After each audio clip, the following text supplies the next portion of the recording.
Federal-state relations are the relationships between the state and federal governments. State and federal relations need to be positive to make the federal system of the United States work effectively. Federal-state relations have not worsened under President Trump, as mentioned in the article. Is partisanship putting government at risk? But to keep relations positive, states should not pass laws defying national legislation and will have to adapt to changes in budget put into place by the federal government. The federal-state relations under President Trump cannot be defined as positive or negative.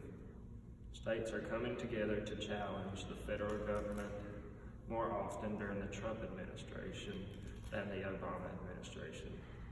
The article, Is Partisanship Putting Government at Risk, states that there were only 3 lawsuits from 2009 to 2015, while there were 37 lawsuits in 2017.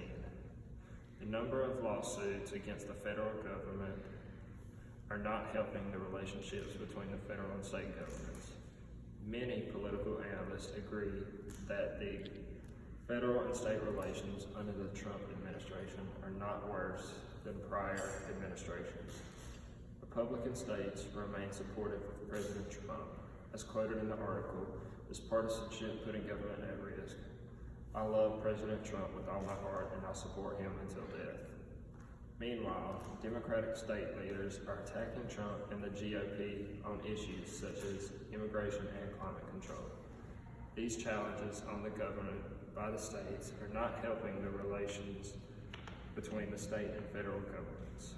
Political analysts agree that the Democratic lawsuits are a result of the prior Republican lawsuits during the Obama administration. These lawsuits and challenges need to cease in order to increase the positivity of the federal and state relations. An issue of dispute between the federal and state governments is the issue of states defying federal legislation. At one side of the argument is the 10th Amendment, which states that powers not given to the federal government specifically are reserved to the states. State governments use this amendment to justify passing laws that defy federal legislation. Meanwhile, the Supremacy Clause states that the federal government is the supreme law of the land. As mentioned in the article, Is Partisanship Putting Government at Risk? Constitutional scholars believe that the federal government is not at the top of a legal pyramid, where all states must obey its orders. The Supremacy Clause and 10th Amendment can create a gray area. The article states that the question is whether or not states are overstepping their boundaries, but there is no rule that says that the federal government does overstep its bounds. Therefore, this question does not matter. So the states should have to comply with the federal government like good little states. This is a good explanation of how to keep the relationship between the state and federal governments positive. Another issue between the state and federal relations is the issue of money.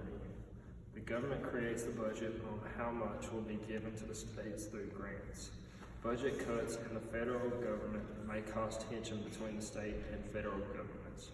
As mentioned in the article, Is Partisanship Putting Government at Risk? Many state leaders understand that there will be significant budget cuts due to the fact that there is no money, that money is not available to give out. The tension will result from the fact of the federal government not wanting to increase taxes to give money to the states. States will likely have to decrease spending on such things as food stamps and highway construction, as stated in the article, Is Partisanship Putting Government at Risk? The main issue will be the fight over who must pay for what, as mentioned in the same article. States should adapt to the budget cuts enacted by the federal government and in turn adapt their own budgets. In conclusion, a positive relationship between the state and federal governments is needed to make the United States work. The relationship can remain positive by states not challenging the federal government, complying with federal legislation, and adapting to the budget cuts. The federal system of the United States acts as a hierarchy with the federal government at the top and state governments below that. The relations are not necessarily an issue of states' rights. but an issue of complying with the federal government. The state's rights have not been infringed upon, therefore the federal government is using its powers granted to them in the Constitution. You can help by voting in state legislators that agree with these principles, therefore ensuring that there will be a positive relationship between the state and federal governments.